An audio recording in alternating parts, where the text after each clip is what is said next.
Good afternoon, Alan Vandenberg here, another episode of EQ for You. Today's episode number 34, Car Wrecks and Relationships. Car Wrecks and Relationships, that's the name of the episode today. We're operating off the idea that 75% of a person or a team's success is not their IQ. If you have not done so far, if you have not picked up my book, EQ Kill the Radio Star, it looks just like this. EQ Kill the Radio Star. You can pick that up at Amazon.com, BarnesandNoble.com, or AlanVandenberg.com.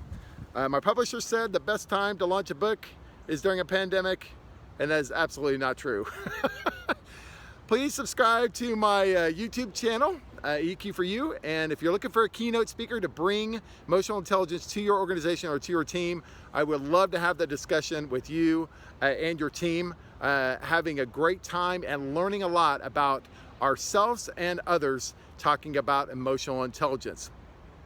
So we started a new segment a few episodes ago called EQ IQ Music Row, where we discuss artists in my record, CD, tape, although I have no tapes left, or my audio files. So something in my collection, and we're kind of relating it to EQ and IQ. So today I want to bring to you what I think is one of my favorite albums of all time. Most people think that I really just like heavy metal, and that's totally not true. Actually, my favorite kind of music is kind of funk jazz. I love to play it. But today's artist is one of my favorites, and this album is one of my favorites of all time. Mariah Carey's comeback album called Emancipation of Mimi. So Mariah Carey, a lot of people don't know about Mariah Carey. She wrote a lot of her hit songs. In the 90s, she had 11 straight years of #1 hits. And in 2001, she was kind of moving around record labels, and she actually put out a movie called Glitter. Unfortunately, the movie wasn't very good. And on top of that, it was released 10 days after the 9/11 attacks on the World Trade Center. So the movie was an absolute disaster. Kind of reminds me of putting out a book during a pandemic. No, not really. That's not true. But Carey afterwards had a well-publicized mental and physical breakdown. And then after that, she signed with, after Virgin Records bought her out, she signed with Island Records and released this album called The Emancipation of Mimi. It looks like that. It's just a great album. I love it. Love it. This was such a great comeback album. It was the best-selling album in the US for that year of 2005 and the second best-selling album in the world.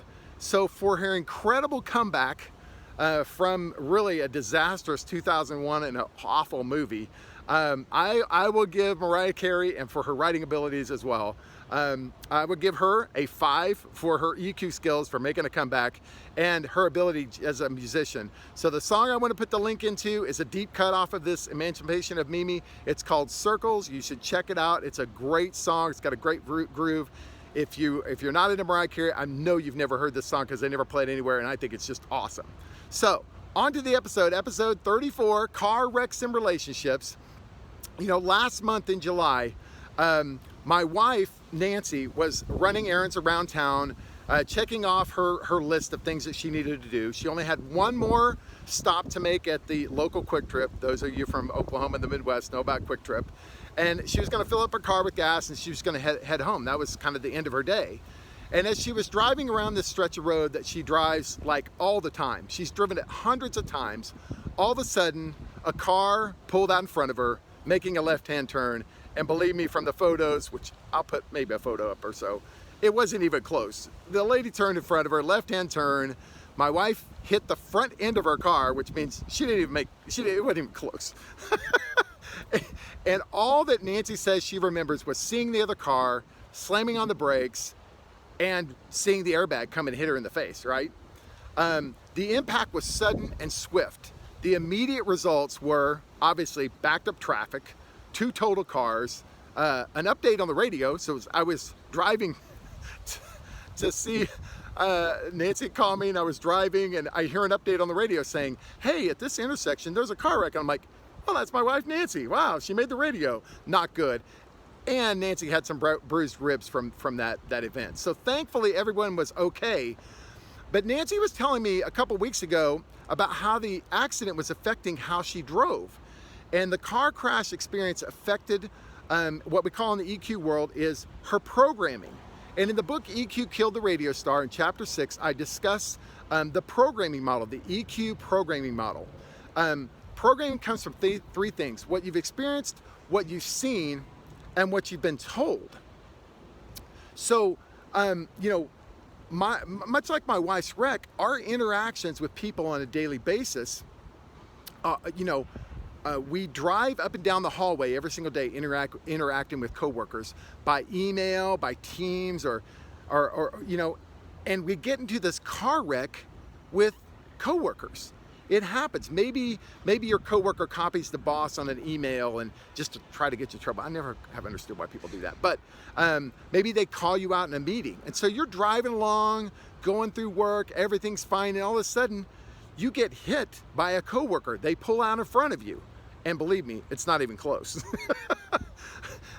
In some workplaces, a car wreck may look like a side swipe. When a coworker maybe doesn't tell you all the information that you need to know about whatever project you're working on, or about a particular person that you might want to be aware of when you're doing your project or your meeting. They set you up in a trap, and it's very much like a car wreck. It's a side swipe. It feels like an airbag is deployed and hits you right in the face because you're not expecting it, right? We're going along, working every single day. Everything's fine until it isn't, right? So the foundation for emotional intelligence is this: you cannot change anyone's behavior except for your own. So changing your programming is your responsibility. See, during my wife's car wreck, I arrived on the scene shortly after the wreck, and it was a life-changing event for sure for her. Programming had definitely happened, right? Programming comes from what we've seen, what we experienced, and what we've been told. And then from that comes our thought process, the stories that we tell ourselves, good or bad, which creates our emotions, which leads to our behavior, which leads to the results. So that's what programming is. And we are responsible for that. The question is we all go through these side swipe events, especially during work. And the question is how do we move forward? Are we able to move forward? So in the car wreck, we were able to drive this total car. The front end's completely gone, and they totally totaled it. But we were able to drive it home, just barely, right? And I don't know how sometimes when you get side swiped at work, you're like, yeah, I continue work, but just barely, right? Kind of thing. But trying to trust other people is such a hard thing to do after you've been sideswiped, either at work or in a car. My wife Nancy said, she made this comment a couple weeks ago, which is kind of how it started this episode. She said, Alan, I've been driving since the wreck, but I've been white knuckling it every step of the way, thinking that the next person or the next car is going to come up and sideswipe me. And that's what happens in the work environment. We think sometimes after we've been sideswiped that everybody's out to get us, which is absolutely not true. And so trusting others is very difficult to do. It's a very difficult thing to do, but you get to choose whether you want to do that or not. The hardest things to do at work, in the work environment, are typically not IQ, they're EQ.